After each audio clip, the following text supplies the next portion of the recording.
Shalom and welcome back to the Rashi Nosh. I'm Pastor Matt. And I'm Kara. We are in Parashat Vayeshev, and we are reading in our JPS Torah Rashi discussion commentary. We're on page 27, and this section is entitled, What You See is What You Get. So, as always, we will read this and then go over some discussion questions.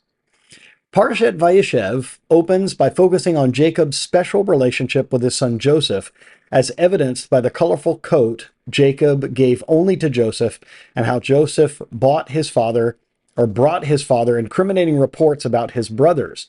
Joseph's behavior had the predictable effect of poisoning his relationship with his brothers, as described in the following verse. And when Joseph's brothers saw their father loved him more than any of his brothers, they hated him so that they could not speak a friendly word to him. This is from Genesis 37:4. It would seem that Joseph's brothers also bore responsibility for the deterioration of the relationship, given that they could not speak a friendly word to him. Nevertheless, Rashi finds something positive in their conduct. On this statement, they could not speak a friendly word to him, from what is stated to their discredit, we may learn something to their credit, as they did not say one thing with their mouth and think differently in their heart. Despite other shortcomings in their behavior, Rashi explains that the brothers exhibited integrity in their relationship with Joseph by letting him know exactly what they thought of him. This is commendable. A hallmark of any authentic relationship is knowing where the parties stand with one another. This generally requires candid communication. If one party feels aggrieved, it is difficult for the relationship to be restored to health unless this grievance is carefully communicated to the other party. While this may be a sensitive process fraught with risk, it also may be the best way to rebuild a damaged relationship. Now, before we get into our discussion questions, I find it interesting that the attitude by Rashi is, well, at least they were honest. At least they weren't hypocritical. And how many times do we hear that accusation that religious people are hypocrites? They say one thing and do another. So at least they were forthright in their feelings. At least they were honest with what they felt in their hearts. So here are a couple of questions for us. If you have siblings, has your relationship been characterized by sibling rivalry? If yes, how so? Did you and your siblings feel that either of you had a special relationship with your parents, and how have those perceptions changed over the years? I think both of us, we have relationships with our siblings. How do you feel about that? Did you have any sibling rivalry or no? In a way we did. I'm the oldest of three, and I fell neatly into the oldest child syndrome of always trying to please my parents and do the right thing and not ruffle any feathers, those kind of things. And my brother and sister were not as much in that same mindset. And so they would get in trouble a lot, and I tended not to get in trouble. And because of that, it caused a little bit of an issue. I was never one to tattle on them necessarily like Joseph, but they definitely resented my relationship with my parents in that it wasn't as strained because clearly I wasn't pushing the boundaries like they were. And they used to call me Miss Goody Two Shoes. And it bothered me when I was young. Obviously, now I don't think anything of it. But so when I was younger and they were much younger, it was definitely more rivalry than relationship as far as like the day to day goes.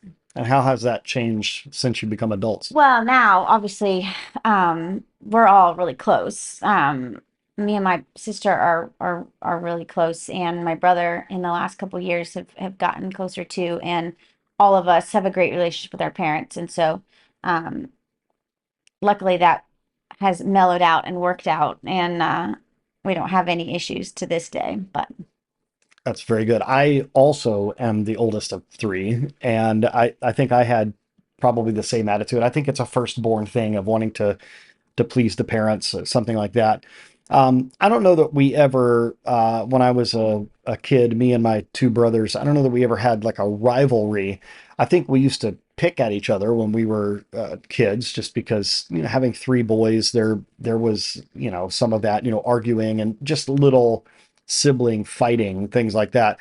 But I think I have a very special and very different relationship, I think, with each of my brothers. Each of them is very individual as far as our relationship with each other, and we all three get along together, and we have played in bands together most of our adult lives, and we all three, I think, have good relationships with our parents as well. But it's interesting the way that you perceive your siblings when you're younger is different than how you look at them as adults. And I think we probably even see that with our kids now that they are all adults.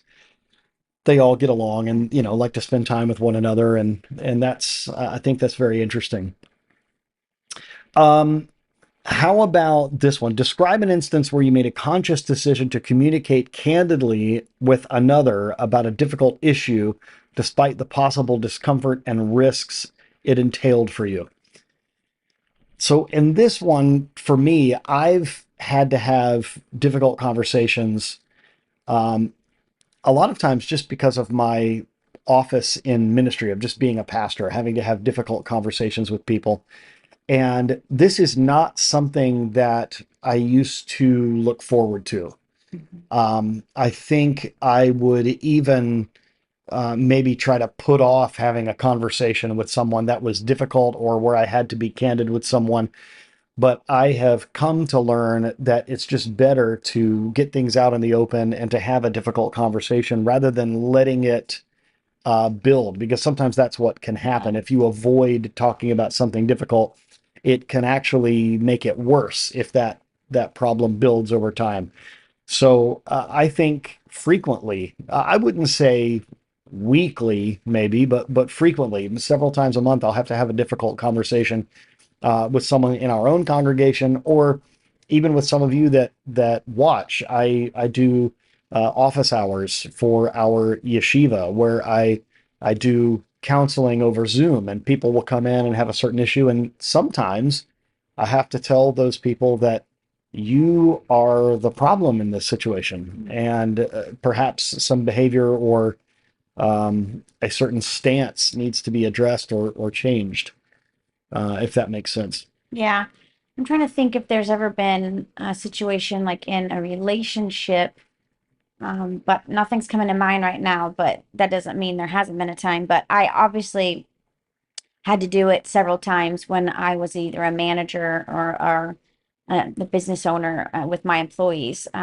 Sometimes, when things weren't being done the right way, if you let it keep going and keep going, it causes a problem not only with the work that's being done, but with that person. That relationship gets sticky, and you just kind of get resentful, and and they don't even know necessarily what's wrong, so they can't even fix it if you don't tell them there's an issue. And so I definitely don't enjoy those conversations even to this day. I try to avoid them when I can, but I have learned the value of being upfront with someone when it comes to things like that, because it does make it to where sometimes you can nip a problem right then, instead of it dragging on and becoming a bigger issue. Hmm.